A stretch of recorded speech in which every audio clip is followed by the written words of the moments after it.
Welcome to another episode of Let's Talk About It Over Cocktails with Carly. I am your host, Miss Carly, baby. Tonight we have an amazing show set up with our girl, Tynesha Renee. Stay tuned. You don't want to miss this.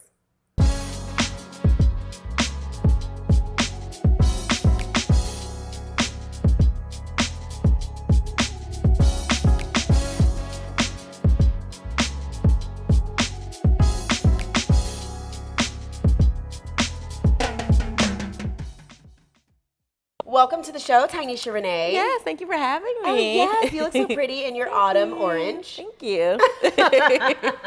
So let's do some get to know, okay? Because we did a little bit, but we need to do a little more. Okay. So how are you enjoying your wine?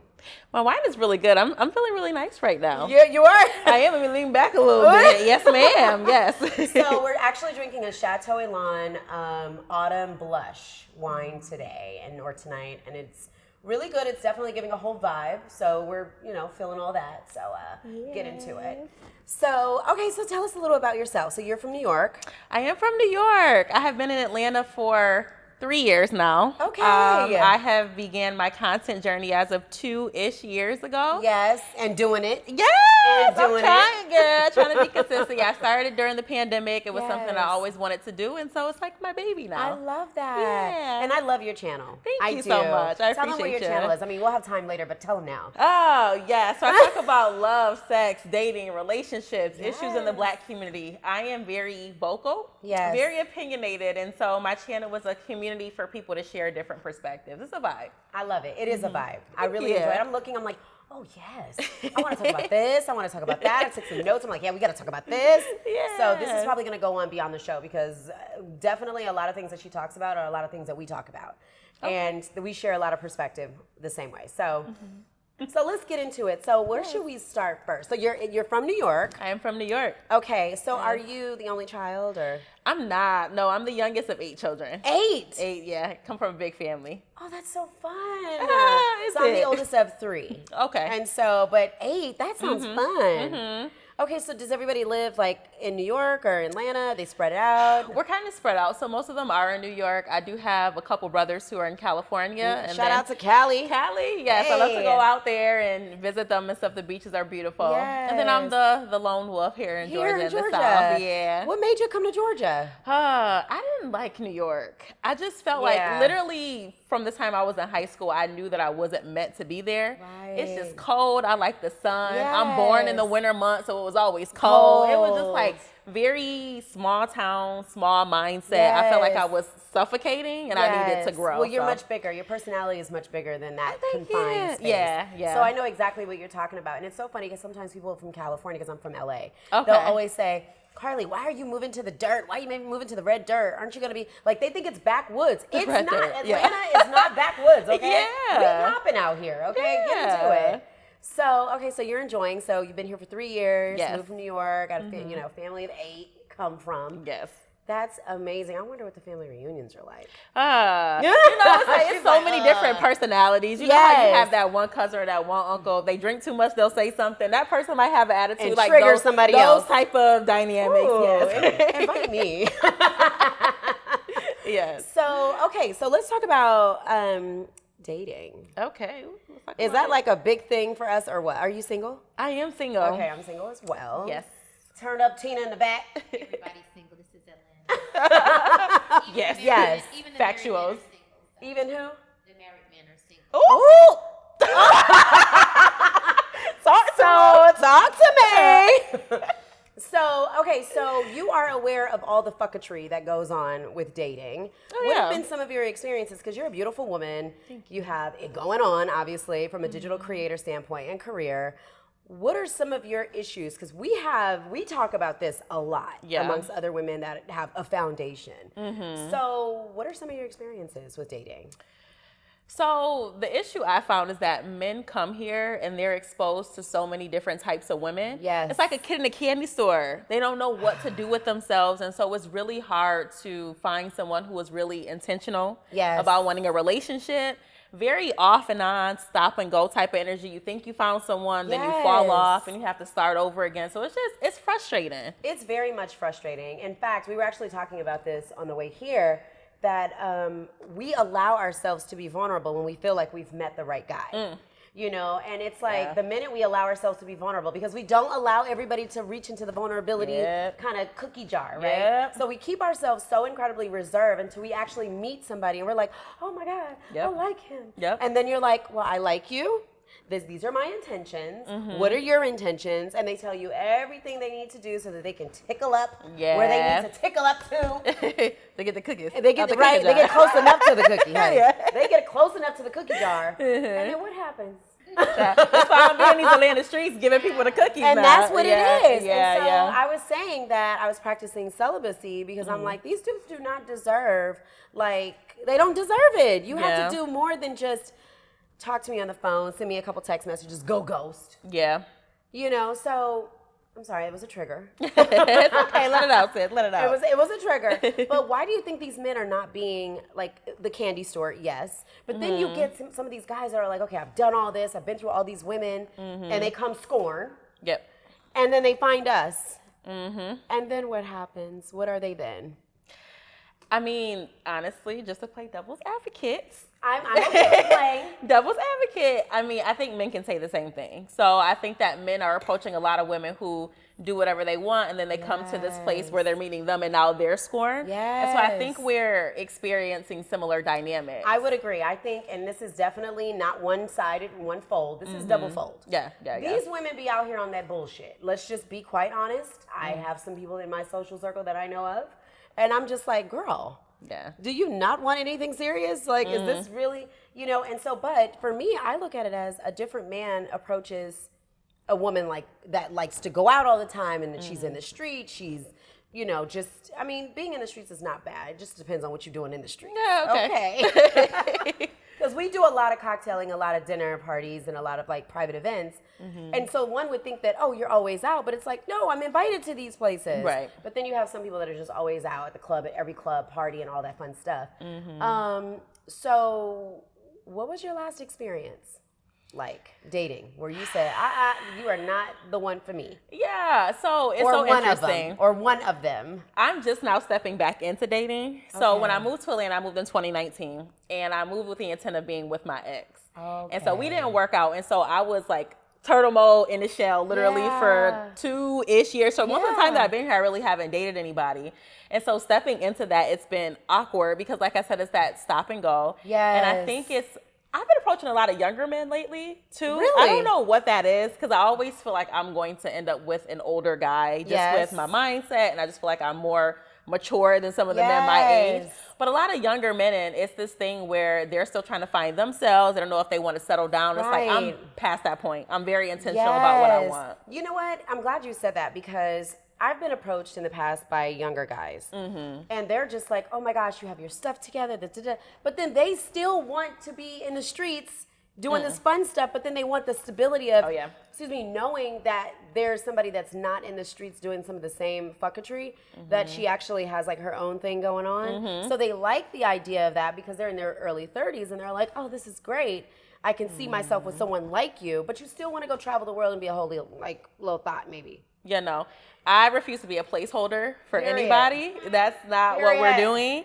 And so it's like, if you're not giving me that same type of reciprocity, I'm serious, I'm dedicating time to you. Time is big for me. Quality time is one of my love languages. So if I'm giving that to you, I expect to get the same in return. But we're not holding space. I don't hold spaces. No. Like, if you are not being about your business and you're flexing and pivoting appropriately, then I'm not going to waste my time. I'd rather be in my own space. And I think a lot of women are taking that approach.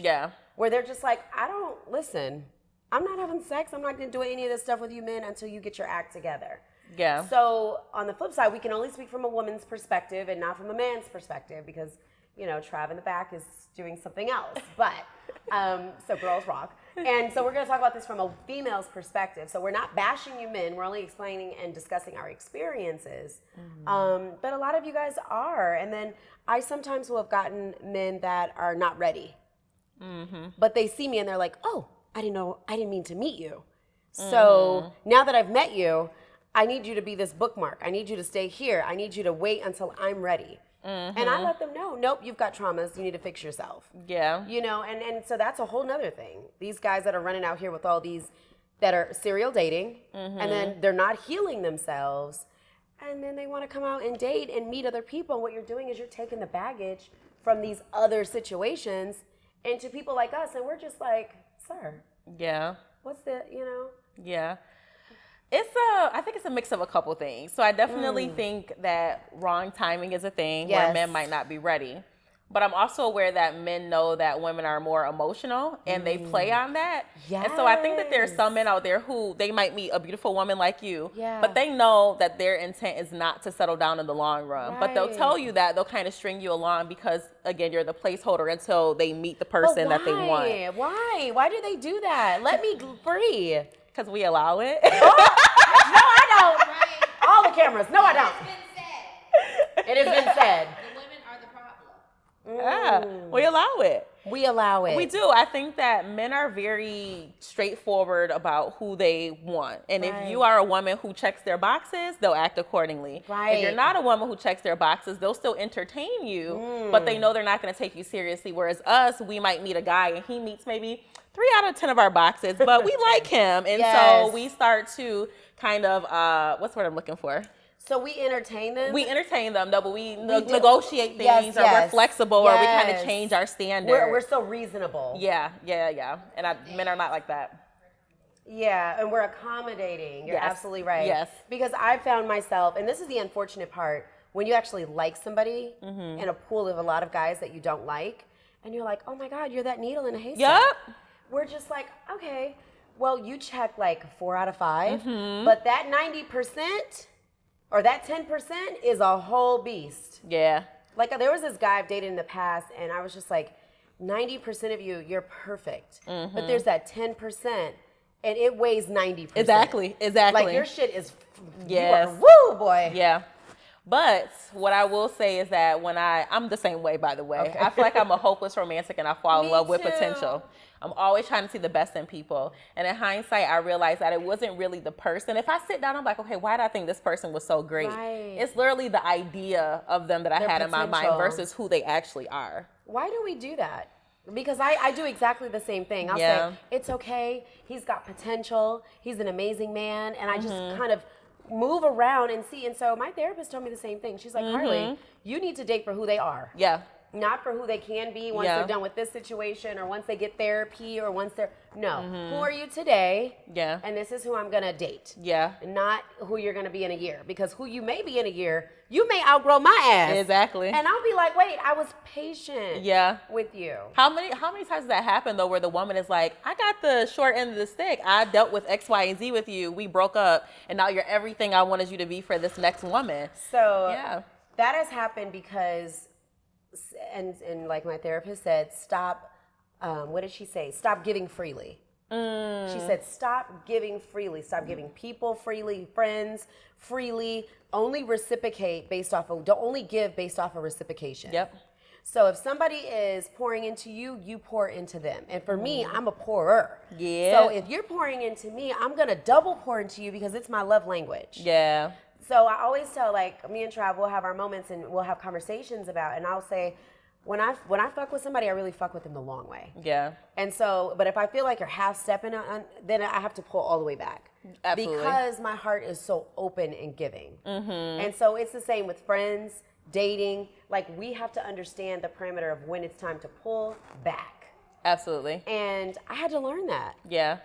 I think a lot of this also has to do with reflecting on your family dynamic. 'Cause that's huge. Yes. So many things about how we operate on a daily basis can be traced back to our childhood. Yes. And I talked to my therapist about this too, girl. Yes, We had shout out conversations about therapist, this. Yes, Nika. to therapy, please go. You Go to learn so much therapy. about yourself. Yes. But I realized that my parents were so toxic together. And from a young age, I was a fixer. Like whenever they argued, I would try to fix them. And so that kind of transferred over into my romantic relationships. And even my friendships, where it's like I see people and I see that they have this great potential and I feel like I want to help them Oh my grow. God. She's like my biological sister. Spirit sisters. Stop taking on Yes. And she Yeah. always tells me that. That is not your ministry. You let Yeah. it go. But it's like, so for me, I came from an upper middle class family. So we would always give back to those that did not have. And so I always found this very soft spot in my heart to give back because I've always felt like I've been so incredibly thankful and blessed. So with that, it transposed into relationships where I'm able to see, oh, it's okay. Maybe you don't open doors, which that's not the case. It's just an example. But maybe you don't open doors all the time, but that's something that I really like. It's okay. I'll walk through it with you. No. Yeah. No. Yeah. You don't do this, you don't do that. It's okay. We have to choose ourselves in a non-selfish type of way, but a more conscious and awareness type of way. Do you feel like it's difficult for you to choose yourself because of your upbringing? Is that seen to you as selfish if you were to do that? It used to. And people would try to make me feel bad about even the things that I have.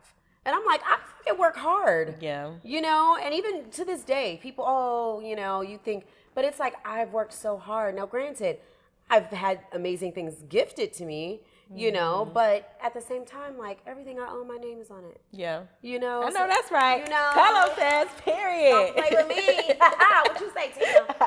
Hello. What if a man lives with his parents while he's saving to buy a house or saving for investing in a business? How do you feel about that? How old is he? Hello. Let's say he's in mid-30s. No. I should have did that at 18. Yeah, you should have been on it at 19 when you finished. Okay. So, no.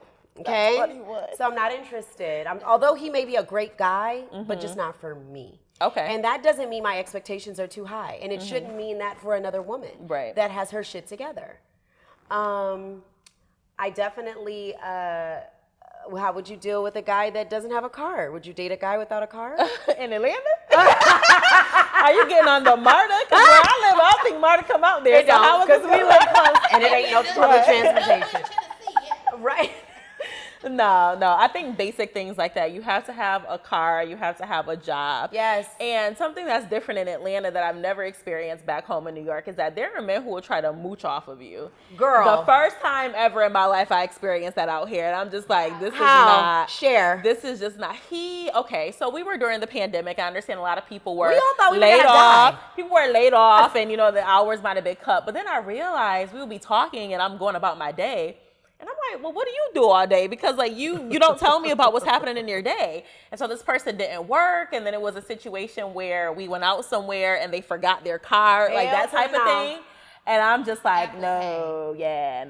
So there's Apple Pay. So I think that what's happening is everybody's living a fallacy lifestyle.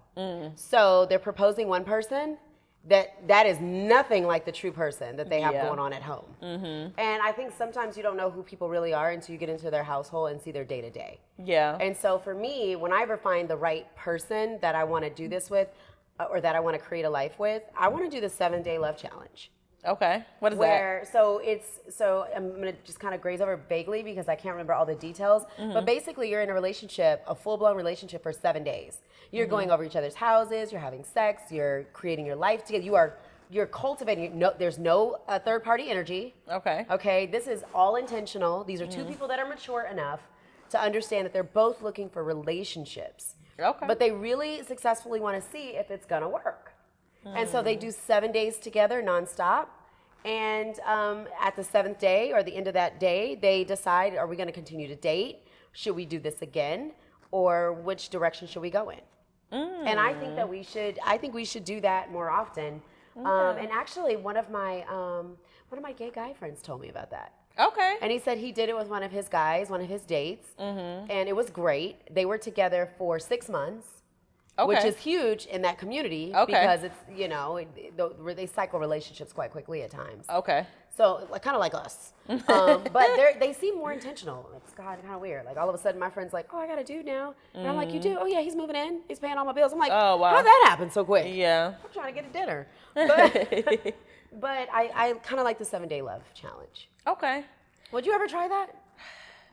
I would be open to that, but also I'm a person who is okay with not living with someone before we decide to marry, which I know is a very rare point of view, but I think that you can Studies show that people Studies who show. studies She show, threw the statistics in case So you're this is- judging. People do last longer, have a higher success rate if they don't cohabitate before they are married. Okay. And so I think that you can do similar things. So we can do a 7-day challenge. We can spend a couple weeks at each other's house. I can still get a That's sense fine. of who you might be. Yeah. Yes. Yeah. Because I need to see, like, do you brush your teeth at the end of the day, or do you brush your teeth in the morning when you get up and that's like the first thing you do? Yeah. Because I'm one of those people where I'm just like, do you brush your teeth in the morning? Yeah. Because I remember there was a guy that I talked to a long time ago, and he would brush his teeth like before he left the house. Mm-hmm. Well, sir, it's 4:00 in the evening. Oh, wow. You've been home all day. Yeah. You know, yeah. so you get to see a person's routine and kind of see. So, I will tell you this. So I'll kind of, I like the fact that I haven't used my cards. So finish my sentence, please. Okay. So relationships are so much more healthier when People are operating out of a space of love versus survival. Ooh, I like that. Just about to say that. You were. Yes. I love that. Do you think a lot of people are operating out of survival instead of love? Absolutely. I think that's what makes dating so difficult is because it's like, can we curse? Yes. Fuck that shit. It's like a mind fuck, literally. It's like a mind fuck with dating where it's like I have to play this game to not appear too desperate, but I want to just show a little bit of interest so that you stay interested, and it's not organic. And so all of that people are doing literally to protect their egos. They don't want their feelings to be hurt if it doesn't work out. And it's not genuine. You're not really focused on building that connection with someone. That's literally exactly what's going on. I wish we could bottle that up and just like slingshot it to every freaking man and woman that's in the dating field, because I find that there was someone that I met and I really liked this person. We really liked each other. We expressed the like for each other. But I feel like because there's egos, I don't want to seem pressed, or I don't want to seem like I'm doing too much. I don't want her to think I'm a punk, or I don't want her.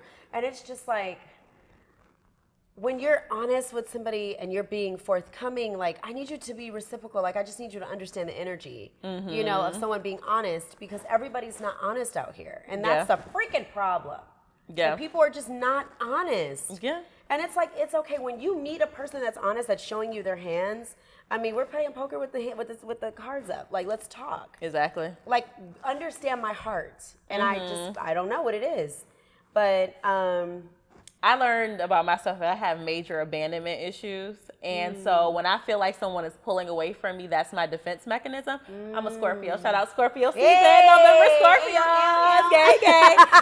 But one of the things that they say about us is that we can be like an on and off switch. We'll love you, we'll dedicate all of our attention, but we can cut you off super quick. Yes. And that's me. If I feel like you're doing something to play in my face or making me feel insecure, you're triggering my abandonment issues, and I'll instantly turn cold. So I have a form of abandonment issues as well.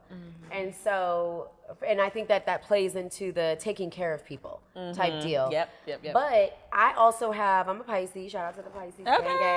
Okay. So I also have that cutoff. And that's something that's not a part of my astrological sign. That is something that is in me based off of experiences where I'm just like, I'm not going to allow this to penetrate me, to hurt me. So before it does hurt me, I have to pay attention, be intentional, recognize what it is. And when I see it, I'm like, oh, I gotta go this way. Yeah. And so that's therapy, which we encourage, okay? Therapy. But yeah, I feel like we should definitely work on loving ourselves so that we can love other people. Absolutely. Because I think that's a big thing where these men and women are scorned so much from pouring into the wrong people and situations and relationships, to where when somebody with love comes their way, the warning signs are like, oh, something's feeling like love. I gotta put my roadblocks up. Yeah. You've got to go through therapy. You guys have got to, because there's such an amazing life out here when you meet the person and you're able to just do life with them and go hiking and wake up to them and kiss them and, you know, it's cold outside. Don't y'all want matching pajamas? I do. Yeah. So it's like once you've healed that part, it's like the horizon. You know what I mean? So, okay. So as it relates to dating, Okay, so we kind of touched on this before, but as it relates to dating, I believe that before a man tries to pursue a woman with foundational goals, they should. Before he tries to pursue her with foundational goals. Before a man tries to pursue a woman with with foundational goals, somebody that has a foundation and goals, what should they do before they do this? Cultivate her mind. It's something about a sapiosexual. Yes.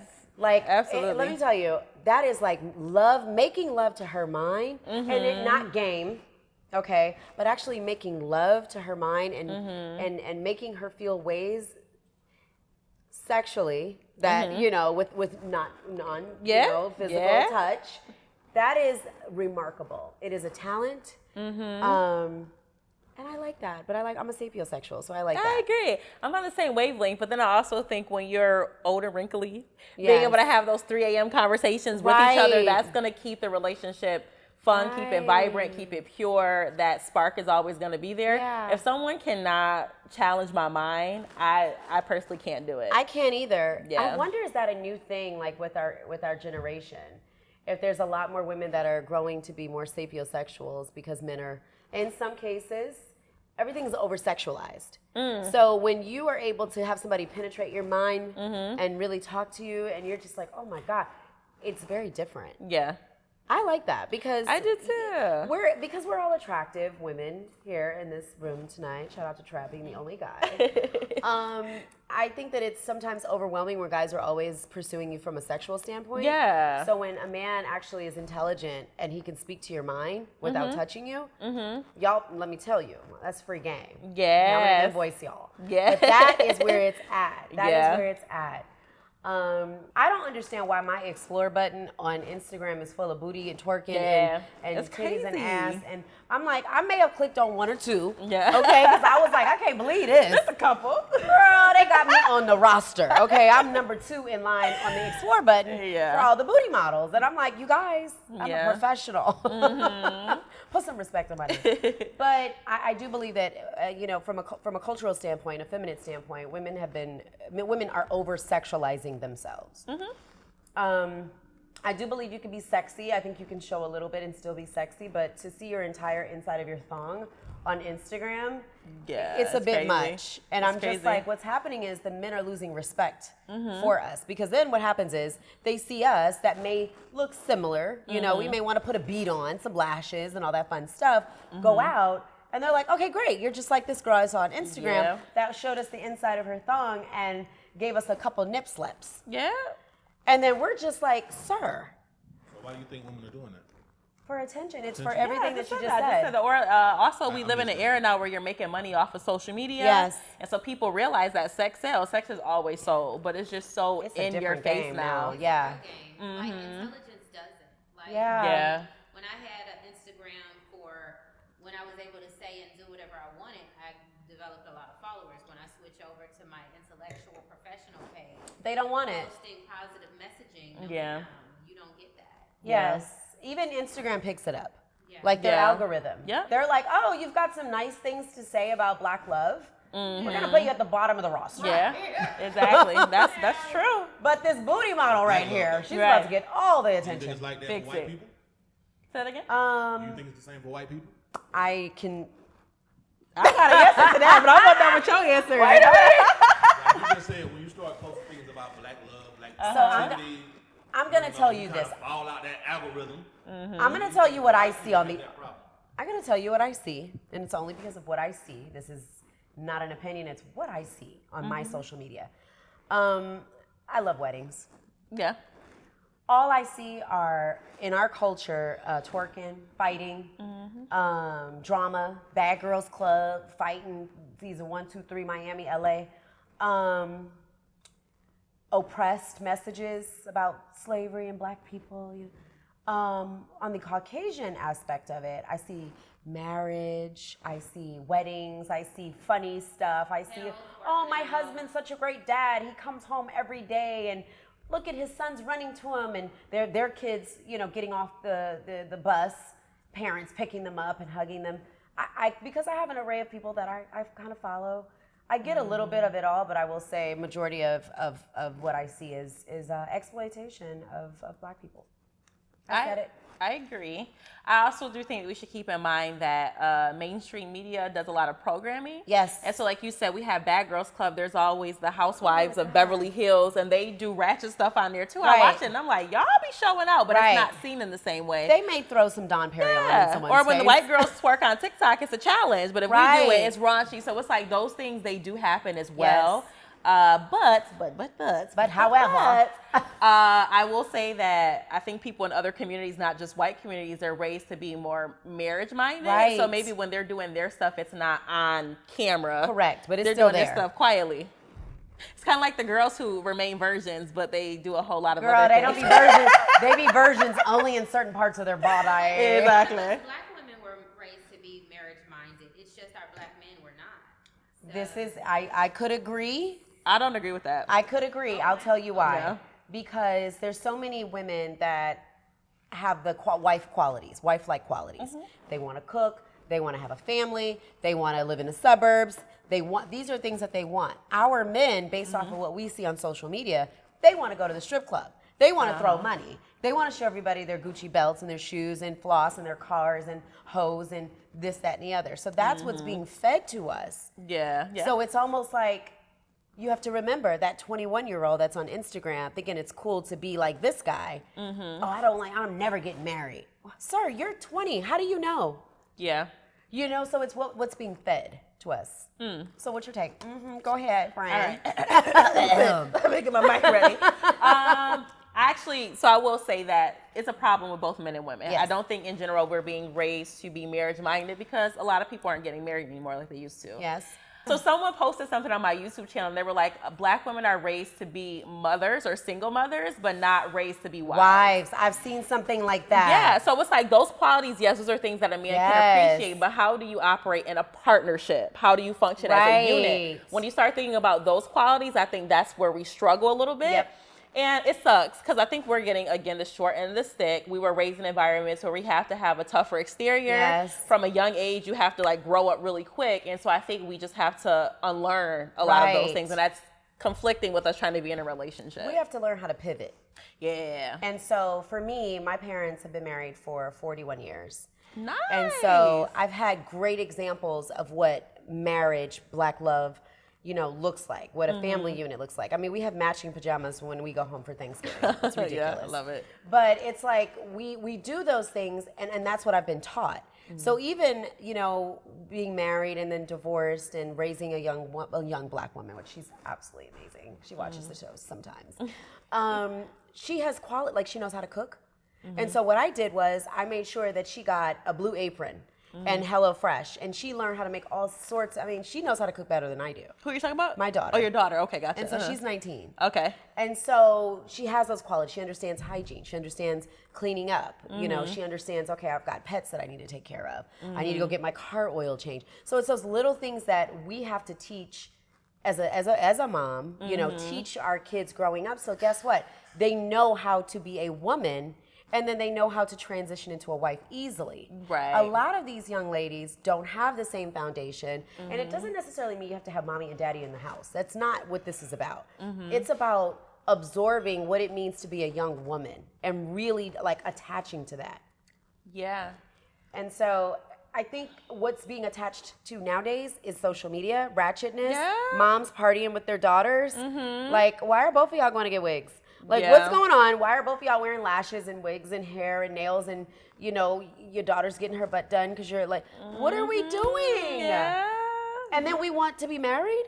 Men are like, I'm not marrying that. Exactly, because what is the benefit for me? Right. And so I've heard a lot of men say, that woman's not wife material. And so when they say that, they're thinking of the very latter of what we see on social media, when these women are just putting themselves together to go out. It's like, well, what else do you do? Yeah.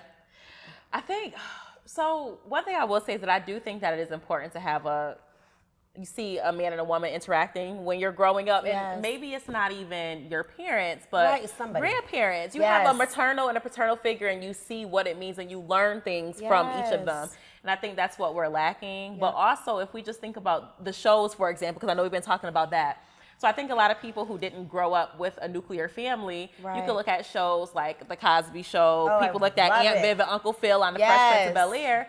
What do we have nowadays? We really don't have those Bad things Girls that Club. shows a functional black family unit. Yes. And so a lot of these people were in the social media phase. They're just looking at what they see on social media, and I Right. don't see those messages being pushed out. So I used to work for a company, and I was a mentor. I was a part of their mentorship. And I used to go to the local high school, Chamblee High School, which is funny because it's not far from here. And I mentored young girls that were of single parent homes. And it was very interesting then, this young girl, she got beautiful all the way up the side of her body. And I remember her mom calling me going, I need you to like come to my house tomorrow to talk to my daughter because she got beautiful all the way up the side of her body. And so her mom was white and her daughter was biracial. So she's like, I don't even know how to understand this situation. But just thinking then, that young lady that got beautiful up the side, we didn't have social media then. I only feel for some of these kids that are growing up and some of these adults because adults are adults are allowing social media to raise them. Okay, well. Well. Okay, so I wanted to get into some of my cards because this is fun. Okay. So there was a subject on your show. Ooh, okay. So false promise of unconditional love. Yes. Falling in love versus being in love. Do you think that people truly understand the difference? What is love? Oh, the first thing I think of when I think of love is unconditional. But what is unconditional, right? Is beyond what the physical eye can see, right? So I'm gonna take us backwards. A little philosophical, but so it's gonna take us back. So when I think of love, I think of unconditional. I think of what's behind the eye, the person's core, who they are, what they stand for, how they feel for you, how they feel for others. Those are, and I'm backing us in to bring us back in. That is, to me, love. So when I meet a man and I fall in love with him, I fall in love with the way that he treats himself, me, other people, the environment, what he puts inside of his body, a lot, just how he treats his children if he has children, how he treats his children's mother. Oh, that's big. That's big. You can't diss. You can't be with me and diss and berate and disrespect your child's mother. Yeah. Okay, because I don't disrespect my daughter's father. Yeah. And so as much as he works my last nerve at times, I love him to the core. And I care about him. And I would never want anything to happen to him because he's my daughter's father. Right. But yeah, that's what I think about love. So I think that love is both an emotion and an action. And what I realized, so with that video that I did, I realized that the disconnect with a lot of people is what unconditional love is. And so I believe that if I truly love someone, that love is always going to be there. And that's the part for me that's unconditional. I have some people who I've fallen out with, but I still love them to this day. I wouldn't wish anything bad on them. The action part, how I choose to display that love, that's what changes depending on what I'm getting back from that person. And so I think that the falling in love aspect, that might be more of the action portion, what you're choosing to do for that person. Because ideally, if you're healed, if you're falling in love with someone, you're getting something from that person. It's an equal exchange. The just being in love aspect, I think, is more of the emotional sense that will still linger there, even if things happen in the relationship. Okay. That's fair. I wonder what we can do, and it's not this thing that we do, which is take on projects. Because my friend told me, Carly, don't take on projects. What do you think we can do, like from a societal standpoint, from a feminine standpoint, to show our men that it's okay to be vulnerable and fall in love? Do you think we need to be comfortable first with vulnerability. I don't think that a lot of women are comfortable with vulnerability. So if you're in a space of being guarded, how can you expect someone to open up to you? I literally just had this conversation with one of my friends. Okay, and we butted heads on this, but I had to tell her, like, her standpoint was that she expected the man to open up and then she would follow and then open up. And I said, that works. But a person is coming in with their own set of trauma. So you're expecting me to do that first for you. It's uncomfortable for me too. It has to be something that happens simultaneously. So we have to be okay with being in that space first. And I think that we have, unfortunately, like you said, with linking love and hurt together, it's because we have seen unhealthy versions of love. And so when we hear love, we instantly think about that. But that's really not what all love looks like. Trav, do you have any closing notes on love? Are you? Can't stand it. All right, You now love me love? too. We love love. We love love. We love black love. Yes. All right, we're gonna wrap it up. So Okay. I really enjoyed hanging out Me with too. you. It's Oh, so give me a hug. Yes, sis. Thank you for having me. I appreciate you. So tell these people where they can find you on all your stuff, All your my business. stuff. So you can find me. My main platform is my YouTube channel, which is Tynesha Talks. You can also find me on Instagram at Tynesha_Renee. I'm on TikTok here and there a little bit. Tynesha Talks as well. I am a Let's Talk About It Over Cocktails with Carly. That's our show page. If you're looking to find the Cocktails with Carly, it is Cocktails with Carly _ on Instagram. Also, take a look at YouTube and check it out, and like and subscribe at Let's Talk Over Cocktails with Carly. Shout out to Trav in the back for making sure all of our vocals and all of this fun stuff and visuals and all this amazingness happens. And you can find him at The Cool One on Instagram. All right, y'all. Thank you so much for watching. We appreciate it. Thank you. See y'all next week. Bye. See ya.